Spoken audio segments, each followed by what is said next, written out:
tayo po ba'y nabasa sa ulan? Alam niyo po na ang ating nararanasan na klima ngayon is very timely sa ating topic sa buwan na ito, no? Yung huling ulan. Alam niyo po, usually June and July, yan ang mga maulan na season every year. Tama po ba? Kaya nga yung ating pinag-uusapan na latter rain, no? It's all about harvest. Alam niyo mo, kapag umuulan na ganyan, napakasaya po ng mga farmers. Bakit? Hindi na nila kailangan magpatubig. Ibig sabihin, makakatipid sila sa diesel. Dalas po kasi isa-isa struggle ng mga farmers. Ganyan. Ano po yun? Yung bigyan po ng tubig yung kanilang mga pananim. Kaya we are blessed dahil kahit papaano po, no? Hindi tayo tinamaan ng mga bagyo na katulad ng nangyari sa Davao, sa Mindoro. Talagang napakatindi po. Yung sa katabi mo, you are blessed. You are blessed. Amen po ba? So, may announcement po ako, no? Sa darating ng August 22 po, no? Meron po tayong encounter God's Retreat, no? Dito po sa ating simbahan gagawin yan. Pagkakapon po yun, sisimula po tayo ng alas 8 ng umaga. At yung ating church anniversary, and also water baptism na rin po yan, gaganapin po natin next month po, August, katapusan po, no? And yung mga gusto po magpapautismo at magpapautismo ulit, magpalis na lang po tayo, no? Para po malaman po natin kung ilan yung bibigyan ng certificate. So, yun lamang po yung mga announcement, no? Those who are interested na mag-undergo ng EGA, no? Maganda po ito. Alam niyo po, ito yung pagbuman ng buhay. Amen? May mangyayaring maganda po sa araw na ito. Palakpakan po natin ang Panginoon, no? Gusto ko pong i-welcome si Sister, no? Sister, welcome po kayo dito, no? I've heard yung Sister po yung pastor. Pastor po yung Sister ninyo. Tignan niyo po, from, saan po? Ilocos Norte, no? Imagine no, from Ilocos, pumunta ng Pampanga, no? Napakabuti ng Panginoon. Amen? So, welcome po kayo dito sa ating simbahan, no? Ang ating simbahan po ay open sa bawat isa. At ang ating pagkakin na po pinaranda dito, ang kanyang girlfriend, welcome kayo. Mamaya mag-uusap tayo, okay? At si Brother Joseph, welcome ka dito, bro. Amen? Sabi mo sa katabi mo, masaya ako dahil nandito ka. So, yan pa rin po yung ating topic, yung huling ulan o yung harvest. Sabi mo sa katabi mo, nag-harvest ka na ba? So, dito nag-harvest na this week. O malapit na yung harvest niya. O talagang marami nang dumating na blessing. Alam niyo po, ang blessing kasi minsan is hindi naman po laging blessing is pera. Tandaan niyo yan, ha? Madami po kasi hindi nila naunawaan. Akala nila kapag sinabing blessing, pera lang po. Hindi po. The moment na ikaw ay nakatulog ng gabi, o kaya ng umaga, kung gabi ka, o nakatulog ka ng maayos, yun po ay isang blessing. Then nakagising ka ng umaga o gumising ka ng gabi, blessing po yun. Tama po ba? Kaya dapat makita natin na ang blessing na binibigay ng Lord sa atin, hindi lang po ito yung pera.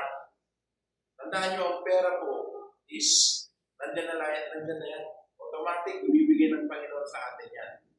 Pero minsan kasi hindi natin naunawaan na yung blessing pala, natatapakan na natin.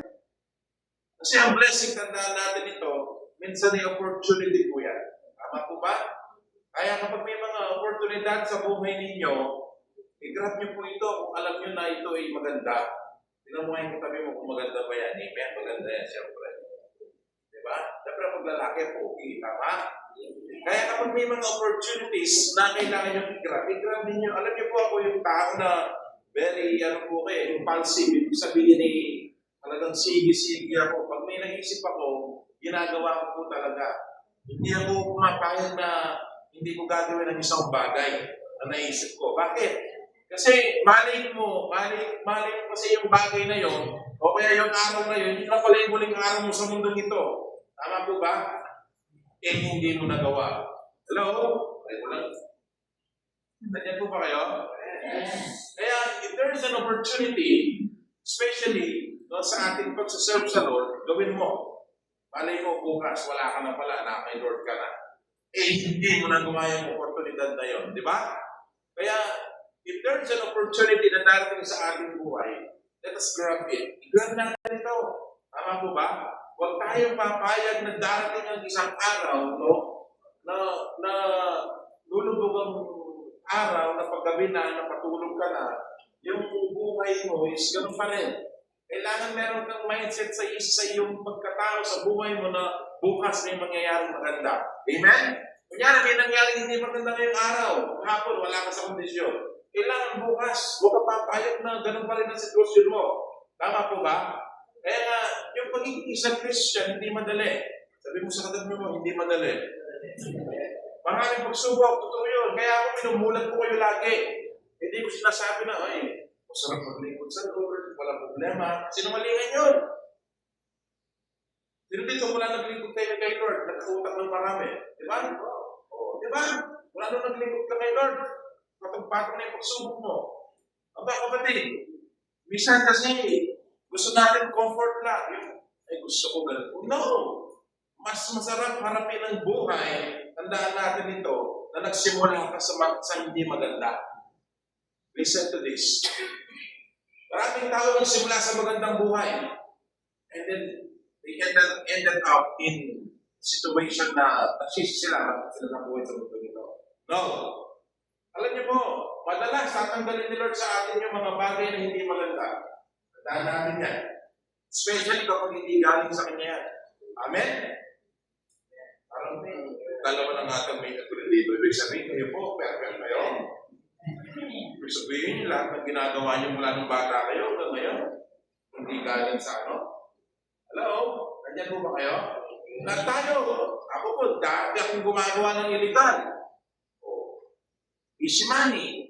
Pero ano nangyari? Agad mawawala. Tama po ba? Kaya tatanggalin ni Lord yun eh. Tatanggalin ni Lord yung mga illegal sa buhay natin upang maging legal yung ating buhay. Aminin man natin ng hindi. Minsan sa pamamasahe na lang. Diba? Alam mo ng 15 pesos, nakisabay ka pa eh. Pag-isuyo mo, nagbigay ka 10. Illegal yun. Tama po ba? Parang walang mga kasalanan itong mga kaharap ko eh, no?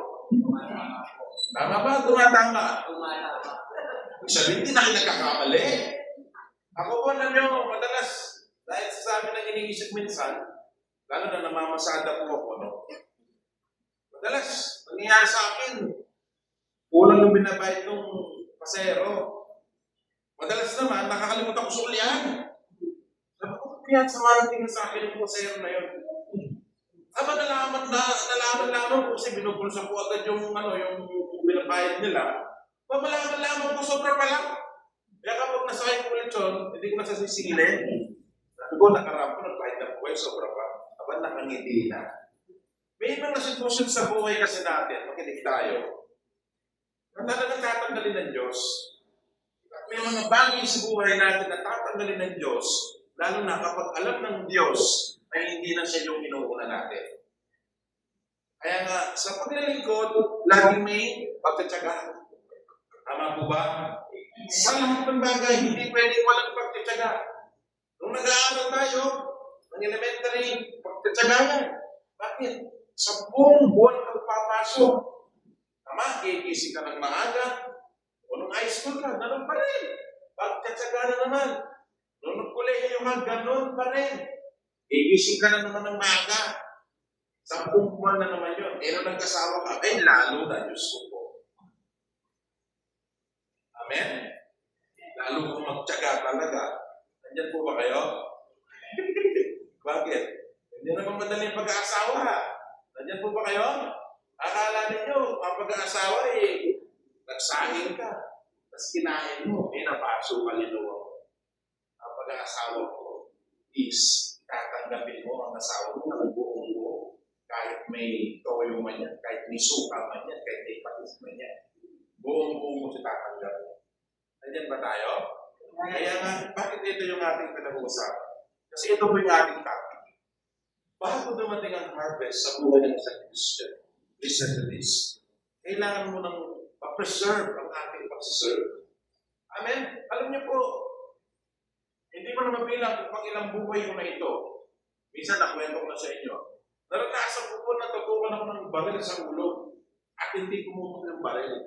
Naranasan ko po sikmuraan ng Armalite at tinutukan ako ng baril again and again. Hindi na naman pumutok. That time, hindi ko alam kung ano ang nangyayari. Hindi ko alam bakit buhay-bangon nandito ko sa harapan ninyo noong panahon na yun. Pero nung nalaman ko na noon pa man pala na ang Diyos na ating pinaniniwalaan is preserve ako. Aba, noon pa man kapatid, rinaredy ka na ng Diyos tulad ko.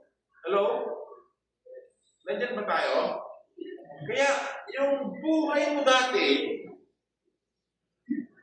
bakit buhay ka pa? It's because of that. Amen? Noon pa man, pinipreserve ka na ng Diyos. Kaya nung na-realize ko yun, totoo. Nung habulin ako ng mga Muslim sa may Angeles City, sa may Nepo, sabi ko, kamatayan ko na. May nakakita ako ng jungle polo, baril. Tapos may dumating na security na out of nowhere dumating. Hindi ko naman kailangan yung security guard. Hindi nakakaya talaga ako. Tapos dumating yung mga pulis. Pagdating sa police station, alam niyo, kapatid, totoo, ang naranasan ko. Dumating yung mga kaaway namin ng mga fraternity. May dalang Armalite, may dalang, grabe talaga. Alam mo, sabi niya sa akin, patayin kita, sabi niya. Ang ginawa ko naman, hindi ako natakot. Sabi ko, pumasok kayo, malakasalog na sa police station ako eh.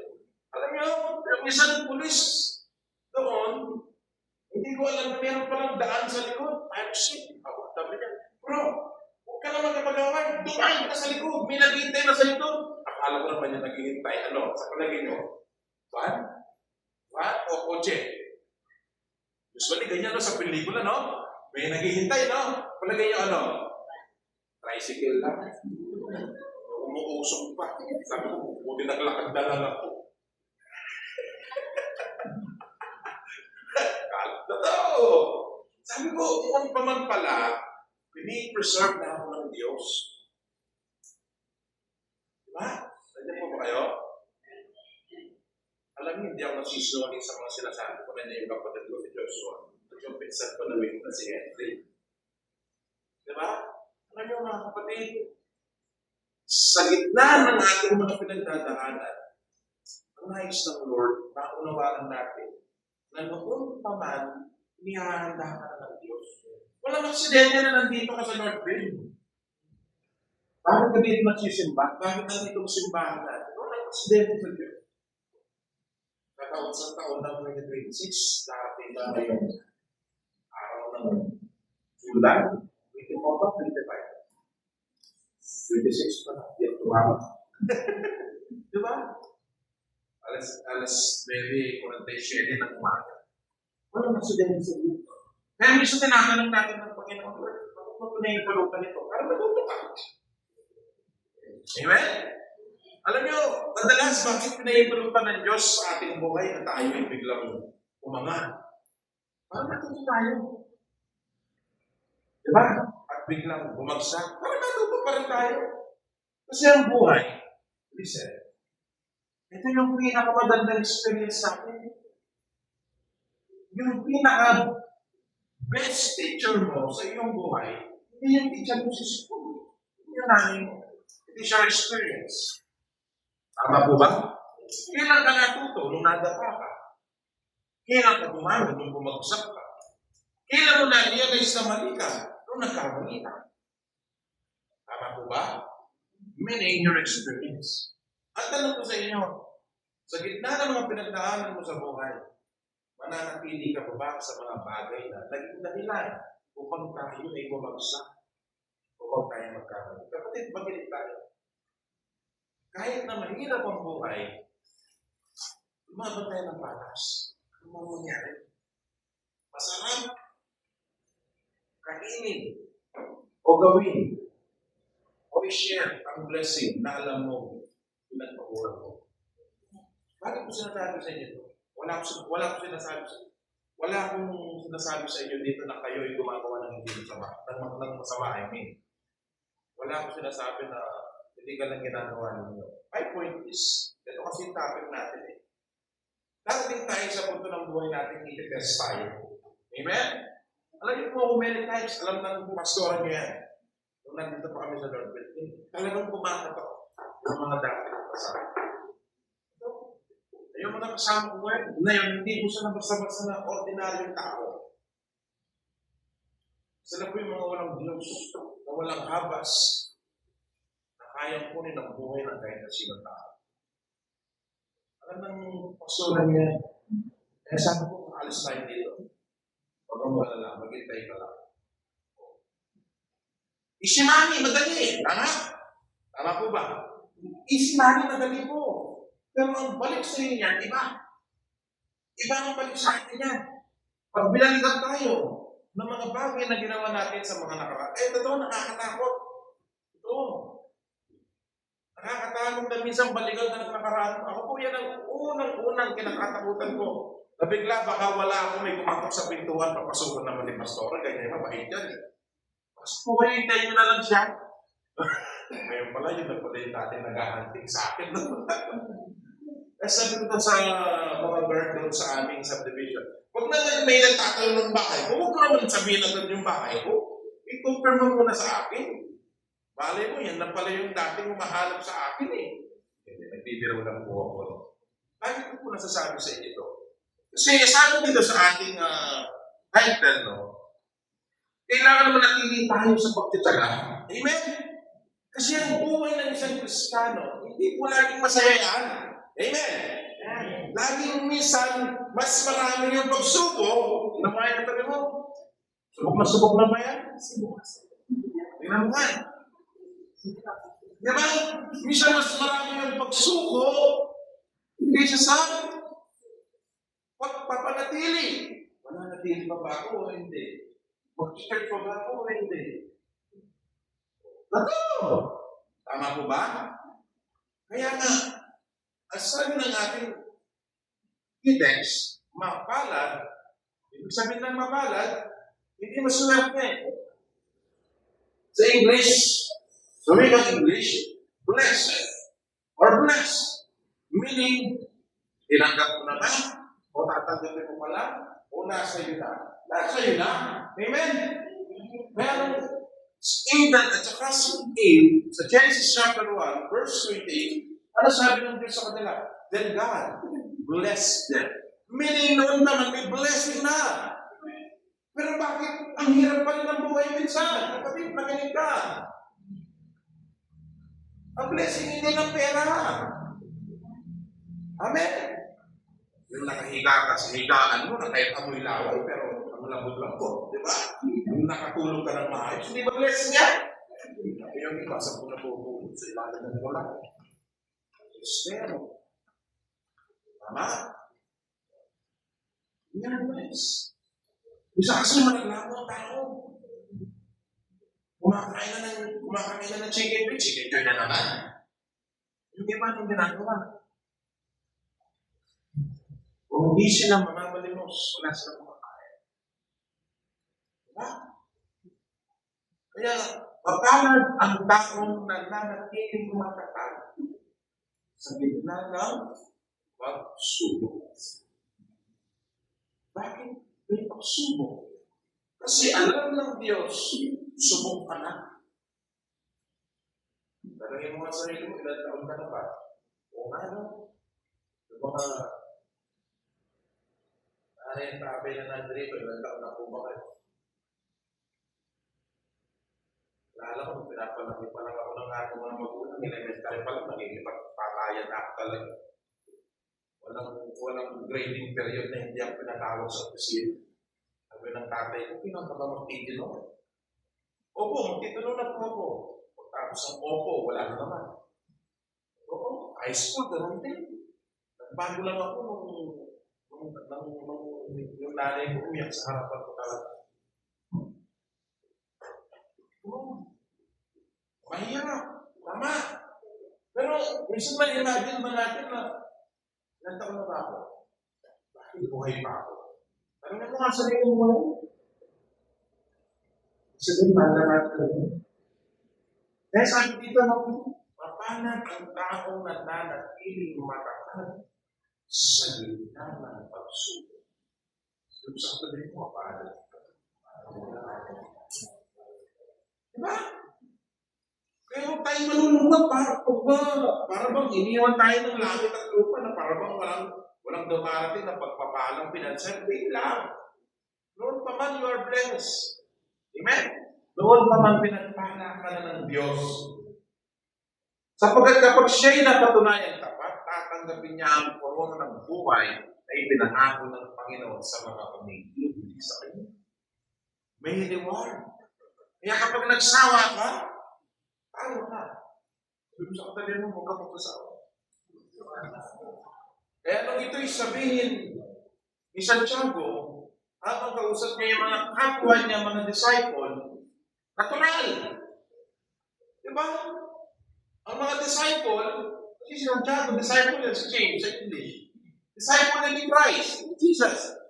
Natural. Bakit nila nasasabi yan? Palagay nyo, hindi naman sila humarap ng mga pagsubok. Sila nga ako nang humarap eh. Tama? Sila nga yung unang pinuksay. Sila nga yung kung paano sila pinagpapatay, di ba? Napakatindi na pinagdaanan ng mga disciple. Kaya ang sabi ni Santiago sa kanyang mga kapwa disciple, huwag tayo susuko. Bakit? Pahalat pa rin tayo. Bakit? Sa gitna ng pagsubok, mananatili tayong tapat. Amen? Tandaan mo, magaling tayo. Yung katapatan mo sa Diyos, hindi pwedeng nakawin ng kahit sino man. Tama po ba? May isang bagay na hindi kayang nakawin sa iyo kahit sino man. Ito yung katapatan mo sa Diyos. Bakit? It's between you and God. Even hindi ka pwedeng questionin doon. Tandaan mo yan. Kaya sabi dito, no? Maniwala tayo na may korona ng buhay. Kaya kapag tayo ay tumigil sa ating paglilingkod, wala, hindi mo makikita yan. Lahat ng ginagawa mo, lahat ng yan, may kapalit. Mabuti man yan o masama. Sabi ng Biblia. Kaya tanungin kita, ano ang mas magandang gawin?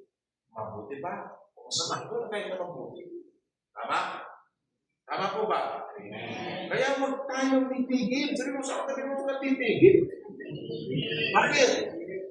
Kailangan samahan mo ng pagtatyaga. Sabi mo sa katabi mo, magtyaga ka!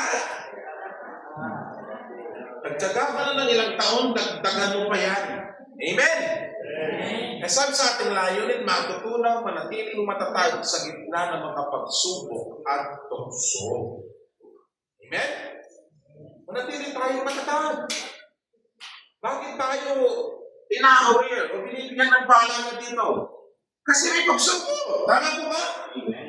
Bisa naisip mo ba na sana naging bata na lang ang tulad ni Big na walang pagsubok tsaka ni Ace? May pagsubok yung mga yan, patayin mo ang wifi. Tignan ko lang kung di magkakagulo. Tama po ba? Pagsubok sa kanila yun.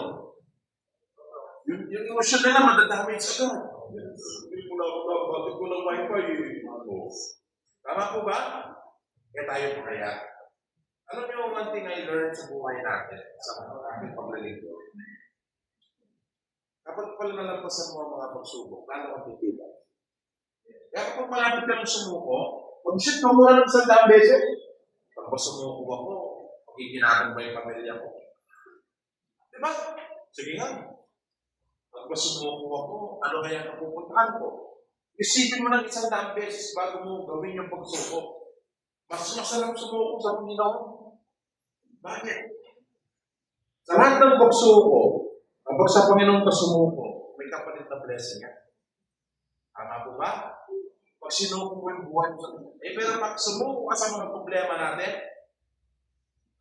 wala yun. Kaya alam po ako, alpusan po problema. Tanghalian problema. Bago matulog ang problema. Panagilip problema pa rin. Naranasin nyo na ba yun? Alam mo kanina ng madaling araw, naging pagtingnan sa panaginip ko. Sabi ko, hindi kasi ganyan ang tinuro ko sa'yo. Ganito ang gawin mo. Hindi matakot. Sa ng madaling araw, parang tulog pala ako. Nasa court daw kami. Abogado daw ako, naging ipaglaban daw ako. Yung witness, iba-iba sinasabi. Problema pa rin to. Panaginip na ng problema. Nakaraan. May kumakatok sa bahay namin. Akala mo, totoo kumakatok ngayon. Pero nakakagilip lang ako. Sabi pa naman sa akin, Pastor, tulungan mo ako. Nakaraan ito, totoo naman kami. Tumawag, Pastor, pwede bang tulungan mo? Bakit? May ipapabarangay lang ako sa pwede na lang sa kapitan. Pumunta ka ng kapitan. Pastor, may ayuda na ba? Sabi ko, hindi na lang sa PS, dapat nito pumunta ka doon. Hindi niyo ba? Parte na ng buhay may problema. Kaya kapag may problema, doon tayo lalong tumitipan. At saka kapag nilalapitan ka ng problema, ibig sabihin, effective ka. Ilang may katabi? Effective ba yan? Kasi unang-una, hindi lalapit sa iyo isang tao kung wala kang may tutulong sa kanya. Tama po ba? Kaya lumalapit sa iyo isang tao kasi alam niya sa sarili niya, matutulungan mo siya. Kaya huwag tayo nagsasara ng pintuan. Ako po, hindi ako nagsasara ng pintuan. Literal na nagsasara lang ako, ha? Ibig sabihin, pag may pumatok, basta kaya, tinutulungan ko. Nandiyan po ba kayo?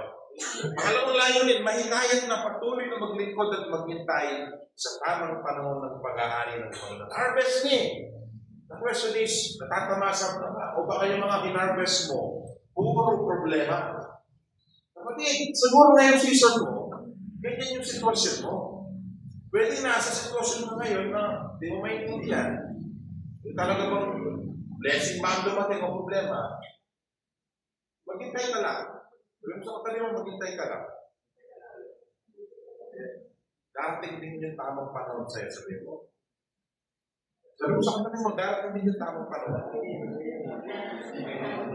Marami po na mga likod ng Diyos na nag-start sila, napaka-apoy, napaka-init nila, na-discourage, nanghina, nawala ng gana, nag-left the truth. Ay, nag-left the truth. Naglumaypay. Amen? Kapatid, hindi. Ulitin ko, ha?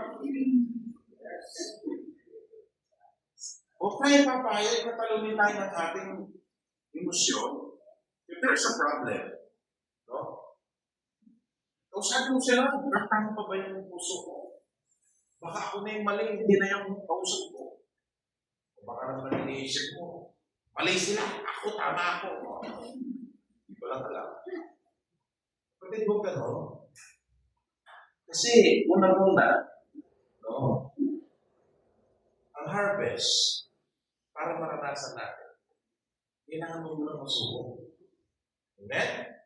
Kung subok ka na, doon mo masasabi sa sarili mo, tama nga ang Panginoon. Bakit? Palagi mo, ibibigay pa ni Lord sa iyo ang blessing na matagal mo lang hinihintay kung hindi ka pa ready. Masisira ka mo pag ano. Bakit ang ngayon wala ka yung hinihintay mo na blessing? Kasi hindi ka pa ready. Kapag ready ka na, mabubulan ka na lang. Yung pinapanalangin mo ng 10 taon, ng 8 taon, ng 2 taon, at 1 taon, isang araw lang na ibigay ni Lord sa iyo. Bakit? Ready ka na eh. Ready ka na ba? Ako po, totoo man. Sabi ko sa Panginoon, Lord, kung hindi bibigay, kung hindi para sa akin. Ganun ako magkakapusap sa Diyos eh. Hindi ko sa inyo, please, iiyak ka noon. Bakit? Kasi masasaktan ka eh. Pag hindi binigay na Lord sa'yo. Tama? Pagkatawang prayer mo, ibigay mo hindi Lord. Okay lang. Lingkod ako sa'yo. Ay, ba yun? Pagkatuloy yung panalangin mo. Ibig sabihin, matindi ang pagmamahal mo sa Diyos. Amen? Ating point number 1 na sabi dito, how can we preserve and persevere until the end? Paano natin mapapangalagaan ang ating pananampalataya at makapagtiis hanggang sa wakas? Paano? Una-una po, sabi dito, ingatan ang iyong pananampalataya o i-preserve niya. Kapatid, paglabas mo dito, may pagsubok na naman. Tama po ba? The question is, hanggang saan yung faith mo? Alam naman natin kung ano ang faith. Tinuro ko yan. The first Sunday.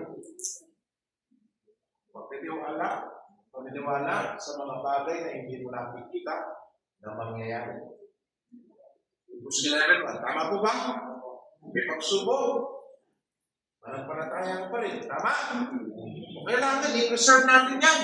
Huwag tayo mapayag na habang tumatagal tayo sa paglilingkod natin, yung ating pananampalataya, lumalagnaw. Dapat lalong umaapoy yan. Amen? Tama po ba?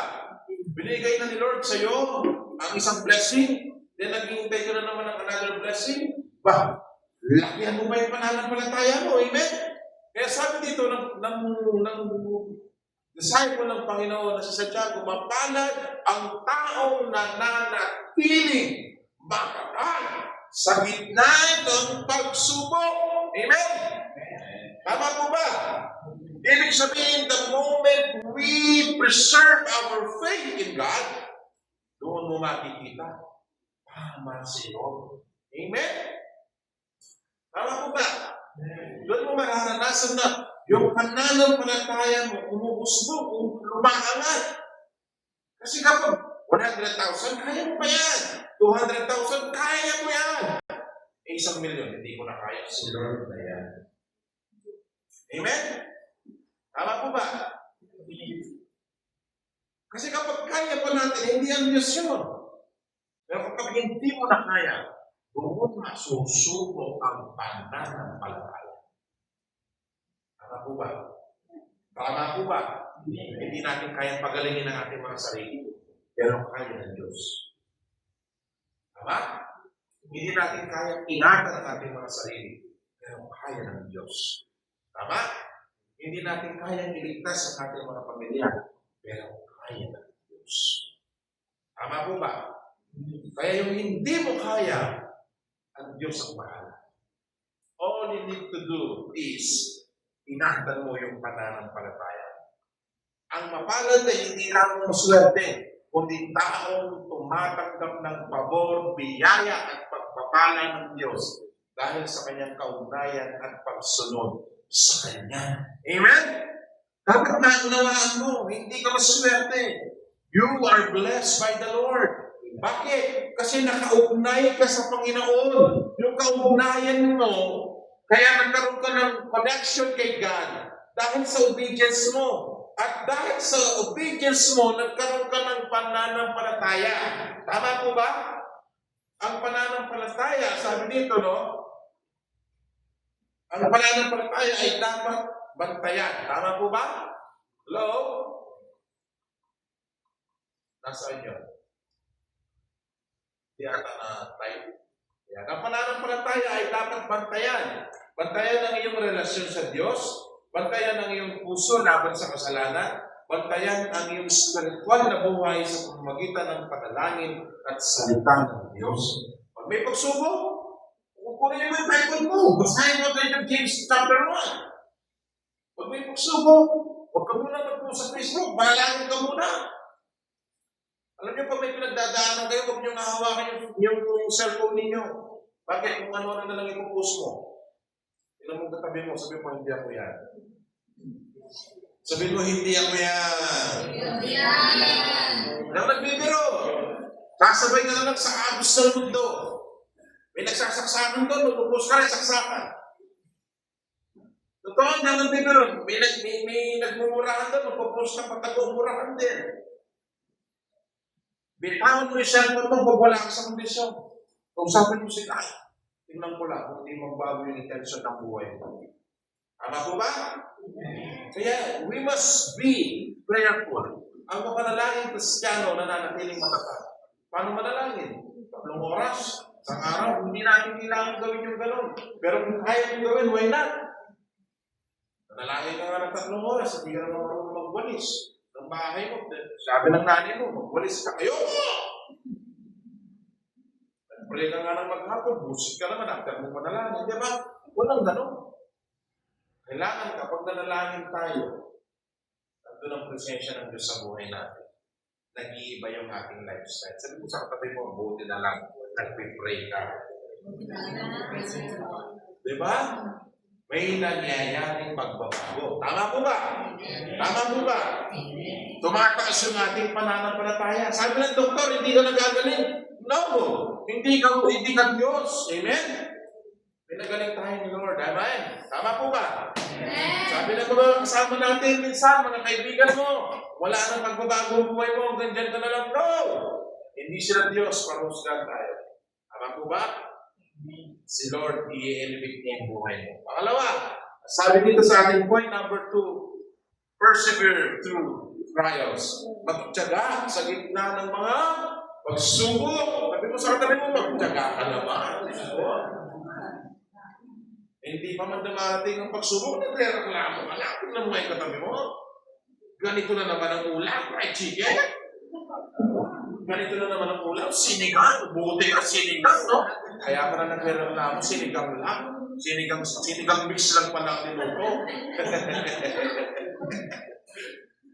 Hello?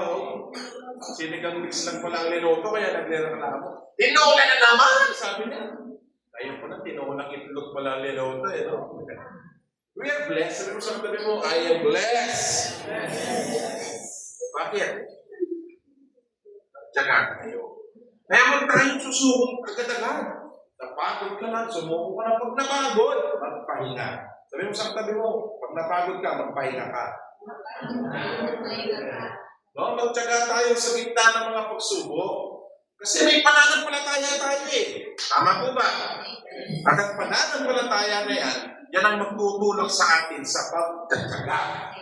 Huwag tayong masasusuko. Tama po ba? The more na dumadami ang bills mo, dapat the more tumatama na. The more na dumadami ang utang, meron ka ng utang ng utang. Sabi the more na dumadami ang utang mo, the more na dapat tumigindi yung pananampalataya. Pero wag mo nang iasa lahat sa by faith na. By faith, ayos na to. Hindi ka nga nagbuhayad. By faith pala. Bayan mo na hindi. Huwag ka na baguhan na yung pananampalataya mo. Tama po ba? O, sa katabi mo, tama yan. Eh, sabi dito sa Tiago chapter 1, verse 12, sapagkat kapag siya'y napatunayan tapat, kapag tayo napatunayan tapat ng Diyos, hindi mo pa man hinihingi, alam na ng Diyos kung ano yung nais mo. Totoo. Hindi po ako nagbibiro. Itong verse na ito, napatunayan po namin sa aming mga buhay. Unexpected blessings. Totoo. Kayo po ba naranasan nyo na yun? Na bigla may dumating na blessing sa inyo na hindi nyo inaasahan. Ngayon pala, ina-offer ka ng 50,000, pwede ka lang umutang. Hello? Ito po ba si Marlene Persona ito? Sulat ka. Na-approve po kayo sa ganito. Pwede na buhay umutang ng 200,000. Unexpected blessing. Pero ang tanong, igagrab mo pa. Naku, mag-isipan mo lang sa bundang. 100 beses, delikado yung gano'n. Baka malaki ang interest. Sabi sa Roma chapter 5, verse 3 to 4, no? Sabi po dito, hindi lamang yan, ikinagagalag din natin ang kahirapang ating tinitiis dahil alam natin ito'y nagbubunga ng pagtataga. So meaning, may kahirapan talaga. Tingnan mo si Apostle Paul. Tingnan mo si Apostle Pablo. Ano sabi niya? Yung kasi, verse 2 and verse 1, pinakwento po dito ni Pablo na may mga pagsubok silang pinagdaanan. Kaya sabi niya, sa verse 3, hindi lamang yan, sabi niya, itinagagalak din natin ang mga kahirapang ating tinitiis. Tiis ka na ba? Tingnan mo na, ikatuloy mo kung tiis na yan. Di ba? Dahil alam natin ito'y nagbubunga na pagtsatsaga.